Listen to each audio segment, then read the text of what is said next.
Hi folks, Dino Bob here. We're in the Sauriarium today, and we're going to be building a habitat for our littlest ornithopod, Dryosarus. So this is the last habitat we built, and we'll be moving along here to where the new habitat will be built. The pathwork here, I think, could probably use some more landscaping to blend it in a little bit. Blend it in a little bit better. Sorry about that. And I think I'm going to wait on that until I start developing the land to the left there. Anyway, so the path ends here right now. We'll jump ahead to the area that I have pre-selected and put fencing around and did a little bit of preliminary work and ground texture painting. So in the back, this is the care building that I had built for the iguanodons and Scelidosaurus, and I've already made a couple of modifications to it in preparation for today's build, so let's get going. I wanted to extend out the building.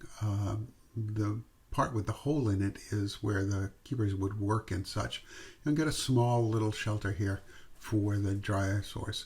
They're not very big animals on a dinosaur scale, so they don't need all that much room.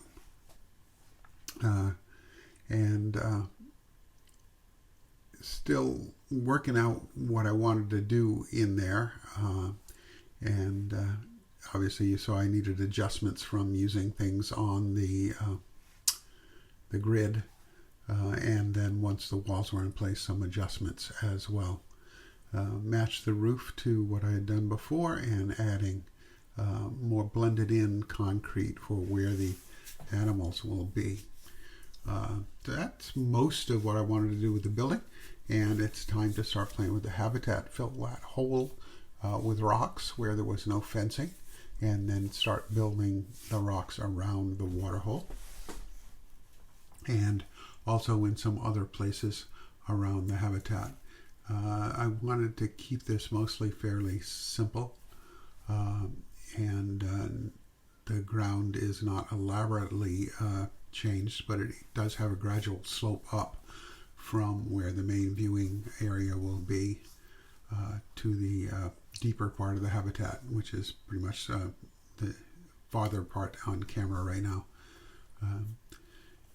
So putting plants in, of course, is vital, and food for the animals, which are the basic necessities, and then the keeping necessities of dung beetle nests to keep the habitat clean. Excuse me, having a little trouble with my voice today. Sorry about that.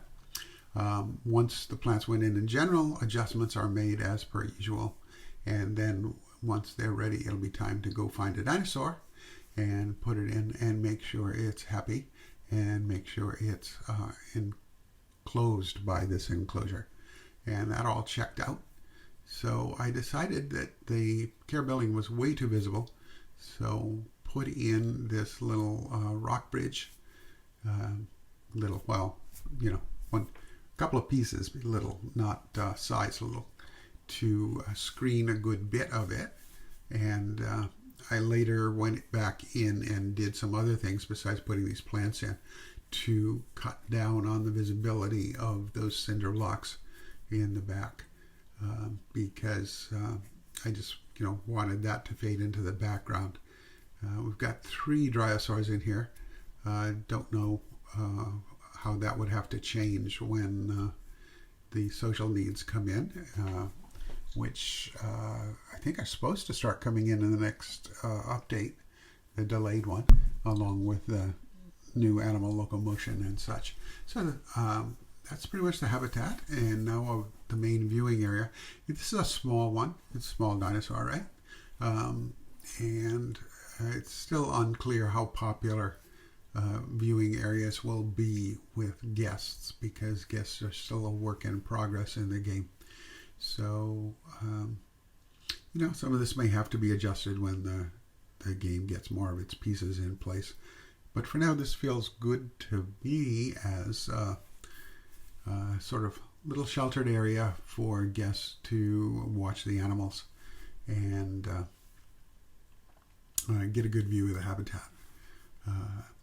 You'll notice the bricks are the same color as the last building, and the roof is the same color.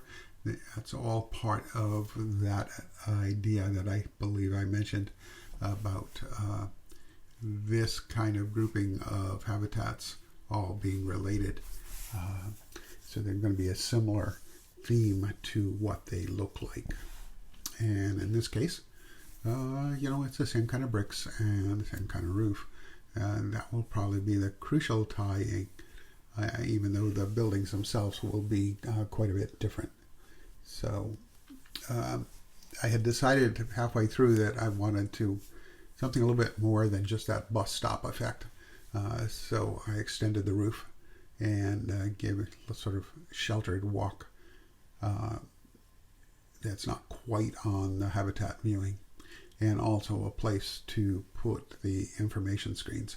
So right now I'm adding these wooden slats for the support for the information screens, and above that for the support of the roof, edging all the sides, and the central one as well, although I managed to goof and not duplicate it when I moved that second set of boards, and the edges as well. The goof did actually help me out because I could see what I was doing with those cross pieces. Eventually I will come back and add rafters for the overhang, but I don't think I have video of that. So here's an information screen going in. I decided to put two of these guys in, and someday if we ever get custom screens in, then I would change one of those out to something specific. And so a little bit of a decoration now, downsizing the information sign of the Dryosauр from what is roughly the size of the animal to something smaller, just to give our guests an idea of what sort of silhouette they should be looking for in the habitat, and putting it in a little bit of greenery to change the color and add a different sort of color in here besides all the kind of sandy brown stuff that's going on. I'm really having trouble today. Haven't gotten the platform in. It's time to attach it to a path, which gave me some arguments about how it wanted to play. And since right now this is sort of a turnaround area, I'm going to have to do something so the guests can turn around and go back the way they came, as well as landscaping the area around it. And the last thing to put in with that was, of course, the donation box. This part of that turnaround that I mentioned had a problem with how the terrain wanted to work. So I decided to turn that into something a little different and put in a set of timber stairs to make that more negotiable for guests. Obviously not our accessibility needs guests, but it also adds a little bit of variety to it. The stairs are so shallow I didn't put in railings, and there it is. Continually fussing with it. They were fussy to keep the gravel concealed and still have my shallow steps and not have them be too long. Like a lot of sloped ground, things like stairs can sometimes disappear into the path, and that's what's going on at the top. That's kind of deliberate rather than an accident. So one other thing I wanted to add to this was an area where VIP guests could come and have a close encounter with the Dryosarus. They're one of the animals that are perhaps safest to do this sort of thing with. But I wanted to keep it fairly primitive, if you will, and not terribly elaborate. So I put the fencing in and a couple of logs thrown down to separate these plants to keep guests from trampling them, either deliberately or accidentally. And I need to put in a gate, or simulated gate, because we don't have a functional one, And then some amenities for the guests, starting with a little bit of shade, I think. Or did I do the gate first? Yeah, the shade. Okay. Something to have a place for the guests to not necessarily sit in the sun while they're having their encounter.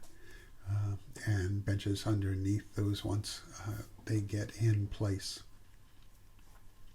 I didn't connect a path to this yet because with the non-functional gate they couldn't get in here anyway, and such a gate wouldn't be left open, so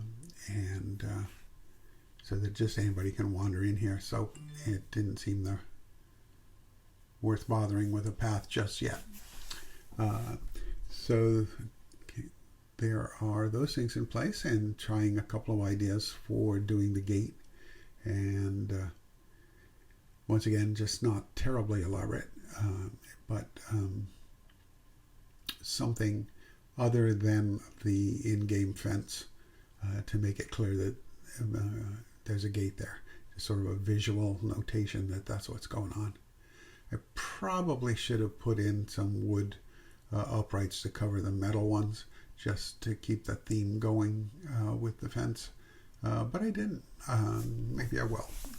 And last thing is another set of sticks as sort of a safety line to keep the guests from going beyond, except under controlled circumstances with their guide.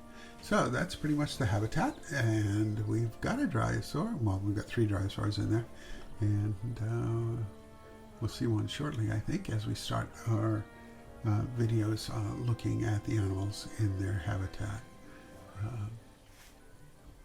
So this is the second Ornithopod I've put in with this brick theme, and that's a bit of a what's the word?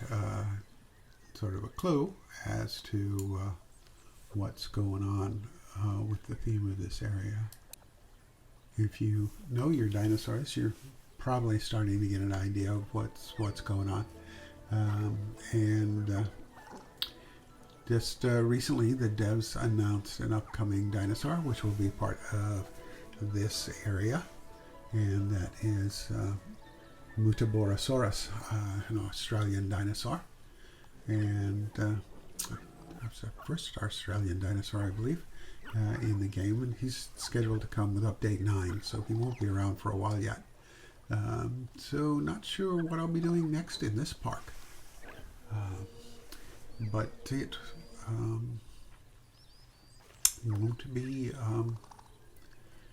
won't be building in this area probably, assuming I keep the schedule. And we'll see, because sooner or later update 8 has to drop, and that's Velociraptor, and he'll obviously be a prime choice for going into this park. So overall, I'm pretty happy with how this habitat came out. Get views of the thing. It seems to be fitting into the park pretty well, and yeah, not so bad. Anyway, so we're getting toward the end here. If you like the video, you know the drill. If you want to encourage the channel and help get it some more views, subscribe if you haven't already. Slowly creeping up there, but this is still a very small channel, and I hope you're enjoying the stuff. Till next time, take care of yourselves, be kind to each other, and this is Dino Bob signing off for this week. Be back next week, I believe, with a new Lost Kingdom habitat. Bye now.